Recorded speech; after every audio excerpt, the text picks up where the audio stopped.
We'll wear it down, then try again. I'll help. Thanks.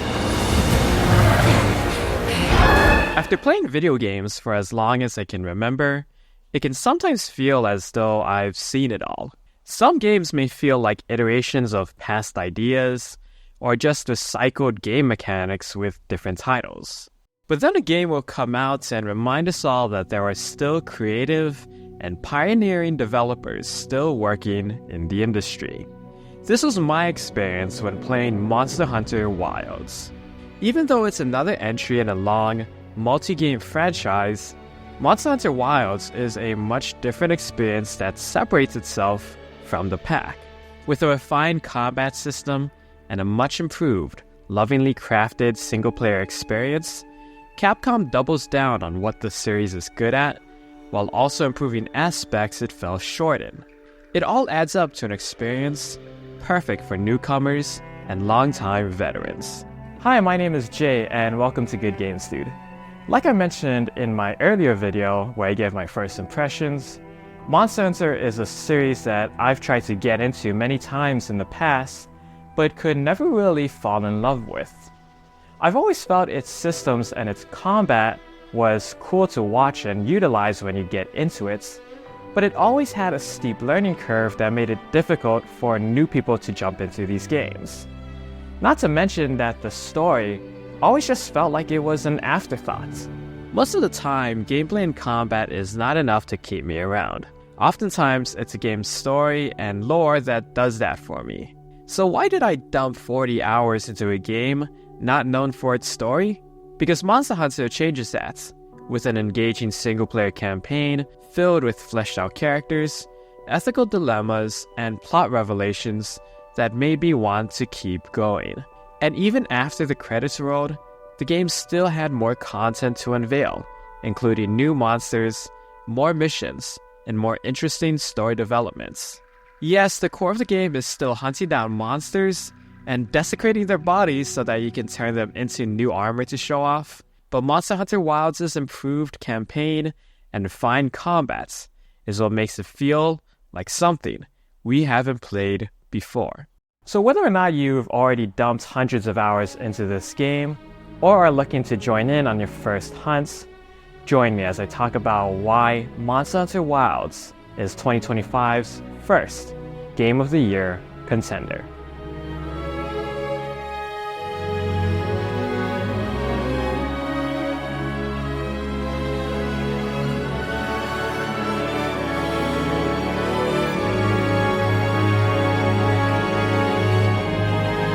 Like I mentioned in my first impressions video, the story of Monster Hunter Wilds mainly serves as a training ground for players to get used to the mechanics of the game.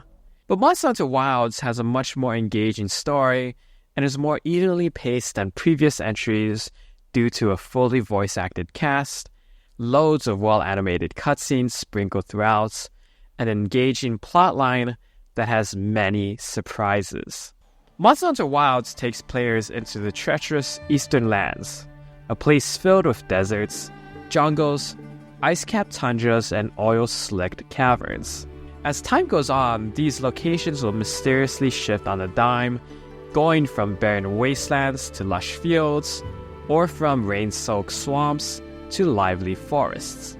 It's up to the game's player-created character and a group of explorers known as Avis units to uncover the secrets behind this land and help a young boy named Nata find his home and the monster that attacked his tribe named Arkveld.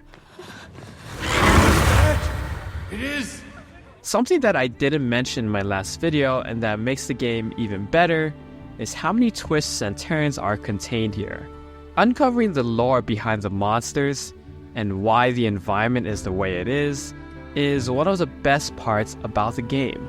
I won't get into too much spoilery details, but needless to say, it goes in a different, even sci-fi-like direction that I wasn't expecting.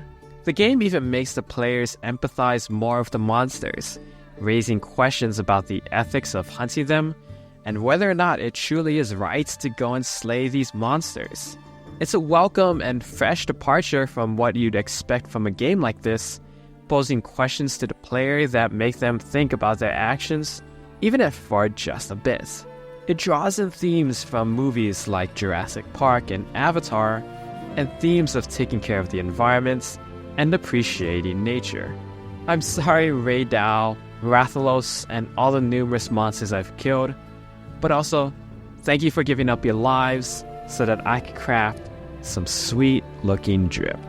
But in all seriousness, I know a lot of players skip past the main story quest as they try to speedrun to the bigger, tougher bosses. But I highly recommend players stick around and enjoy the story. It has characters you can easily relate to, like Gemma, the girl who wants to do good but constantly questions her self-worth, Alma, the shy and sometimes awkward handler of the group, and Rove, the philosophical, talking, small furry creature who you can't help but fall in love with. I squirm, I struggle, ergo I am. Faced with death, I am finally, truly alive. Monster Hunter is not typically known as a single-player, story-driven game, but if that's how you want to play it, and there's nothing wrong with that, Capcom ensures that's a possibility. With other AI companions that can join you on the hunts and a single-player only lobby option, the game does cater to this playstyle.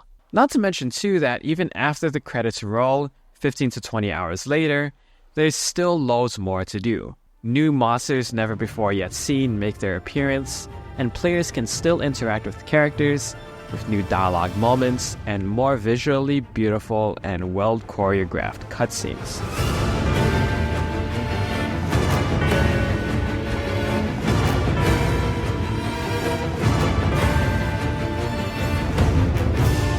Even then, however, Monster Hunter has the combat and gameplay refinements that help to back up the game's story. One of the biggest improvements to the game's combat is what the game calls Focus Mode. Focus Mode gives players better control and precision of where they want to aim and swing their weapons. On top of that, it also reinforces another strong mechanic of the game, wounding. Aim and attack certain limbs and parts of monsters long enough, and eventually monsters will procure cuts and wounds. Wounds eventually serve as weak points that players can target and exploit, dealing massive amounts of damage. And each weapon has a special ability that can take advantage of these injuries, like the sword and shield that can launch the player up into the air and stab these titans on the way down. And can I just compliment the game on how awesome each one of these weapons feel? No matter your playstyle, whether you're playing long range with the bow or getting up close with the greatsword, each one of these weapons have varied tool sets that makes the player feel powerful. As someone who utilized the sword and shield and the game's bow and arrow, both weapons had abilities that helped me evade attacks, charge up for high damage, and set up for epic clashes.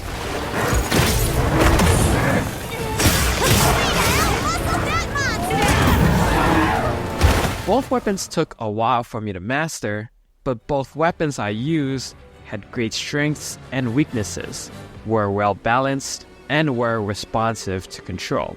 And that's not even touching upon the monsters of the game and the varied environments players fight them in. The sheer variety of monsters to discover and fight against is worth the price of admission. No two monsters are the same, each bearing a unique design and attack patterns. And each environment carries their own unique challenges and abilities that players have to adapt to and utilize. It all makes for moments that are not only cinematic, but also player-generated. My favorite games are the ones that marry together story and gameplay. Whether it be Halo, Final Fantasy, or Silent Hill, these are games where the combat enforces what happens in the story and where the writing and themes connect to the gameplay. And in 2025, I'm happy to add Monster Hunter Wilds to that list. Even though it's a game where its main objective is to slay monsters, it also teaches us to respect the dangers, volatility, but also beauty of nature.